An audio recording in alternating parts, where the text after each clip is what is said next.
So today I would like to talk about pilgrimages. And as a Roman Catholic growing up in Europe, and as someone who is professionally and personally involved with different forms of Buddhism in Japan, I have sort of developed a very special connection to that practice of pilgrimage. And some of you may know that at Luther College, I had the privilege of taking students to Japan and/or Hong Kong and China for 11 times. And in some of those trips, we did various kinds of pilgrimages. So first one is the religious kind of pilgrimages where you go to temples. I'll talk a little bit more about that later. But there's also the pilgrimages to places that technically are called dark tourism. Those are places where we remember the history, mostly the tragic history of our cultures.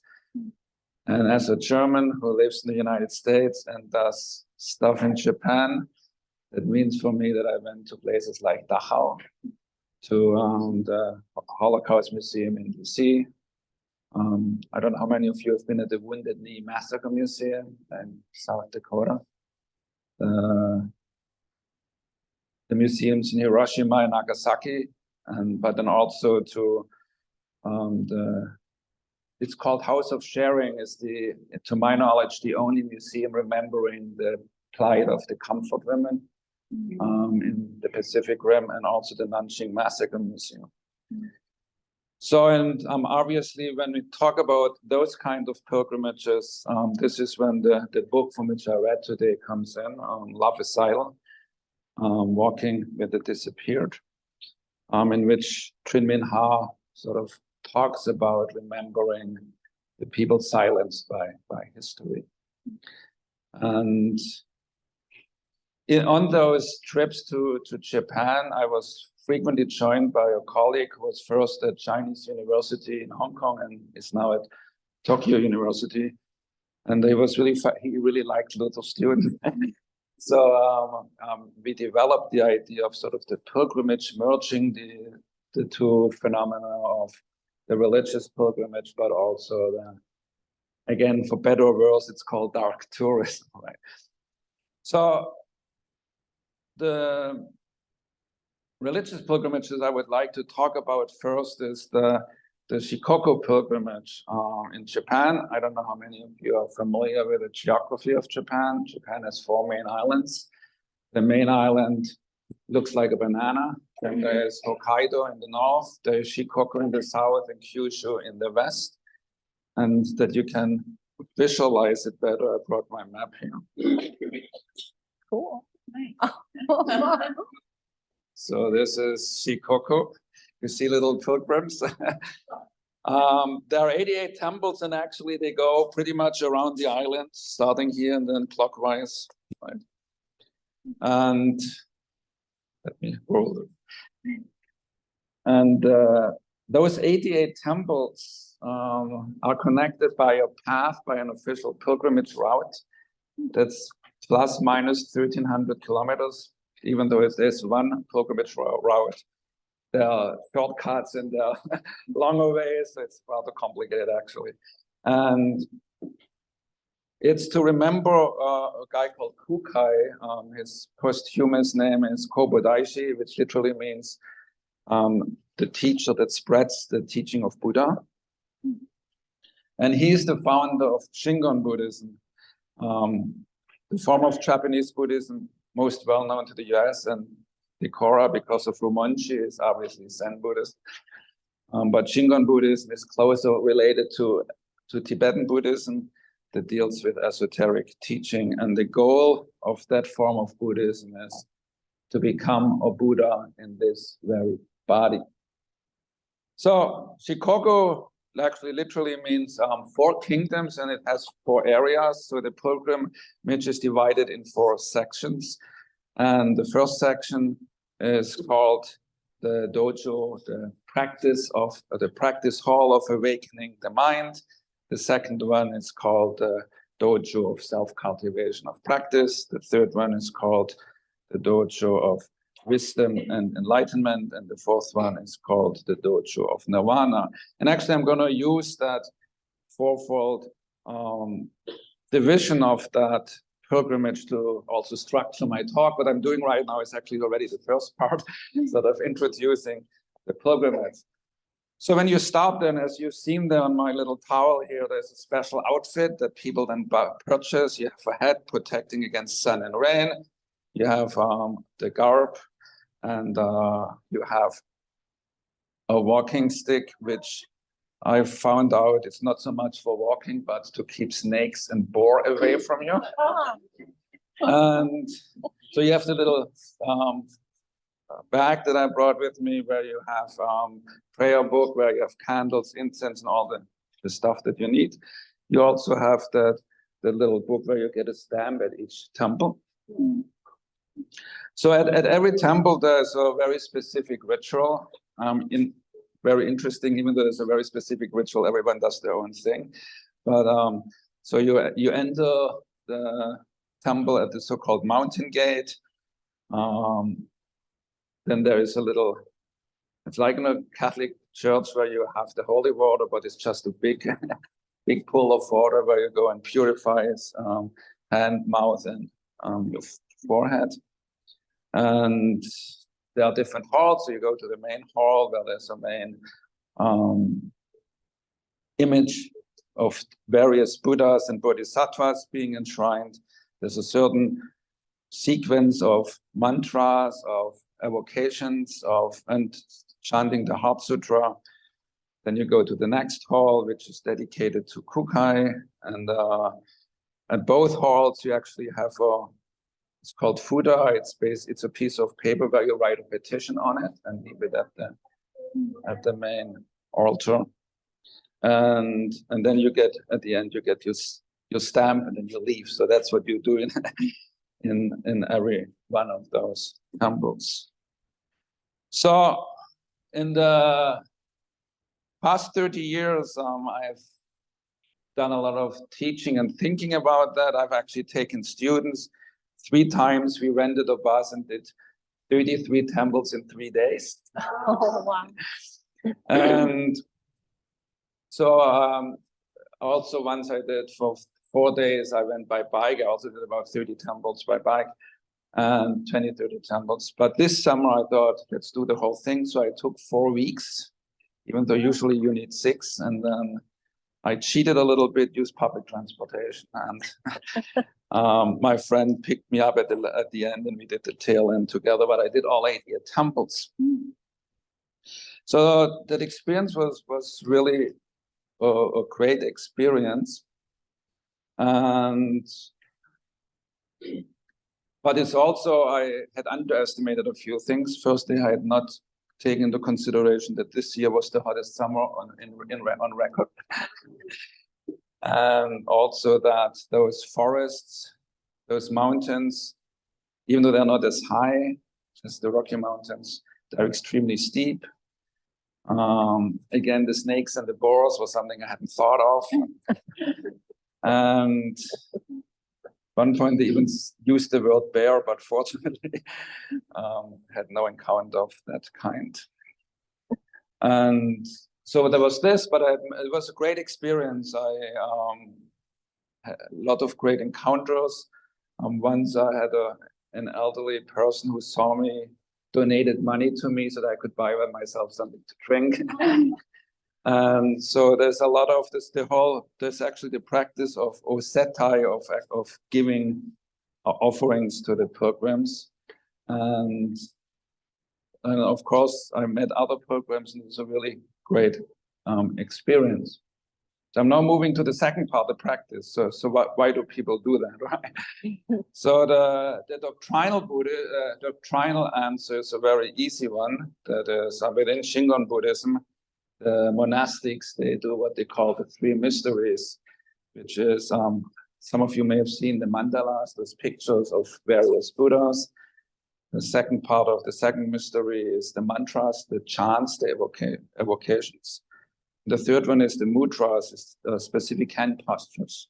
And you do that thousands of times actually in those retreats. And the goal of that is to transform the body, speech, and mind of ourselves to the body, speech, and mind of the Buddha, so that we become Buddhas. And something similar you do at the pilgrimage, each of those 88 temples, there's a main statue, it's the mandala part, where you visualize the Buddha. There's a special mantra that you chant, it's the second and the third one. There's very basic hand postures, mudras. So in some sense, you do the same thing what the monastics do, just out in nature, right? And not 1,000 times in a row, 88 times in 4 weeks or 6 weeks, as it usually takes. But if you talk to pilgrims, most of them actually don't think about Shingon doctrine, and most of them actually call themselves non-religious. There's this anthropological answer to why people are doing that. And the anthropological answer is that most people do that. Most Japanese who do it, foreigners who do it because it's just a cool hike for 6 weeks. I mean, I met 2 guys, they were doing 30 kilometers a day. But the most Japanese do it because of ruptures in their lives, losing a job, losing a loved one, retire. I met a guy who retired, that he doesn't know what to do with his life anymore. So he said, may as well do the pilgrimage, right? So, and then there's at every of those temples, you leave those petitions, and most petitions are also very concrete about our daily life, including in terms of health or traffic safety, or things that are this worldly benefits. They're not thinking about some great transcendent ideas, but about changes in this life. Then there's another thing why many people do it, and this is to remember the dead. It's actually really important that within the Japanese mindset, Buddhism is about remembering the dead. You go to, you light candles, you do special chants for them. And I will come back to that idea. So personally, I think is that a pilgrimage is about practice. And so the practice goes in many levels. Firstly, there's the practice of walking. I never did 30 kilometers a day, but I did 10 to 20 kilometers a day with a backpack. There is, as I said, at every temple, there's a certain ritual you do, so you practice that. There's the daily routine, which often depends on the proprietors of the accommodations that are around those temples, where they make you eat breakfast at 6 a.m. Also, there's a very strict routine with bath and dinner and all that. So you get used to those. This is what you practice. Also, you practice going back to the basics, planning the next day, figuring out that you have enough water, caring for your body, right? Packing efficiently and sparingly, something that I had to learn. And also just, in America, we use the word mindful, right? Because you have to follow the signs, which are not always, sometimes there are big street signs, sometimes there's just a little red arrow put somewhere on the path. So there's this heightening of your awareness of your surrounding. There is the practice of receiving gifts, of giving gifts. There's the practice of living in nature. In the blazing sun, that was really hard for me. And sometimes the treacherous forest paths. So all those things are things that we practice. But I think on a deeper level, we also practice, before I get to the deeper level, one more thing is the self-reflection. So if I was hiking 44 weeks by myself, of course I met people, but for the most part, I was by myself. So one gets confronted with oneself. And At one temple, at one point, I saw a sign, passing encounters, encountering the self. And I said, thanks for reminding me. But so that reminds me of a writing by a Buddhist Zen master, Dogen, who says to study the Buddha way is to study the self. To study the self is to forget the self. To forget the self is to be actualized by 10,000 dharmas. To be actualized by 10,000 dharmas is to cast off body and mind of self and other. So through the practice of walking, chanting, and living a ritualized daily routine, our self-understanding changes. Our ideas about ourselves, our ideas that we think are true start to disappear, and we open ourselves to the world around us, to the sun, the mountains, the fellow pilgrims, and also the snakes and the boars, right? So what I think what happens is in those practices, and I won't get too philosophical today, is the same what happens in meditation is that there's a cognitive transformation, that from sort of a self-conscious way of looking at the world, of understanding oneself, we slowly attend to our body, the mind, our thinking gets into the background, and we start focusing on our body. And sort of the discrepancy, our cognitive dissonances, the discrepancy between who we are and who we want to be, all those things disappear. I want to repeat it again. So those repeated practices, mind and body become attuned to each other, and the dichotomies and the cognitive dissonances of our daily life retreat into the background until it disappears. Our existence is filled with compassion for the 10,000 things, including snakes and wild boars. So I'm now going to get to the enlightenment part, and I'm looking at the clock here. As on all those scarps and everything that the pilgrims carry and wear, there's 4 Chinese characters, which in Japanese read Gereon, which means 2 people walking together. For those of you who know soccer, the motto of the FC Liverpool is "You never walk alone," and that's actually what it means. But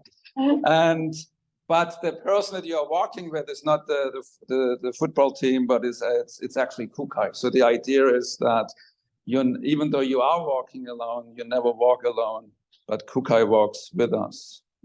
And of course, if you do 4 to 6 weeks of solitary hiking, this is comforting. But for me, during those hikes, those long hikes, there's something else that became important, and that had a personal and a political dimension.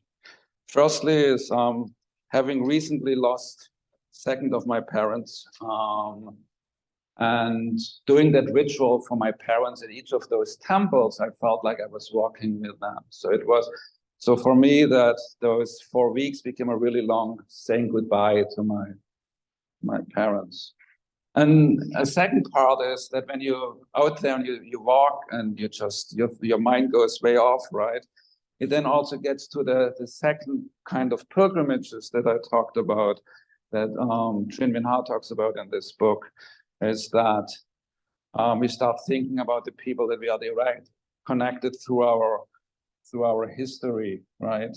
Again, for me, the history as someone who grew up in post-war Germany and has lived in Germany, US, Japan, and Hong Kong.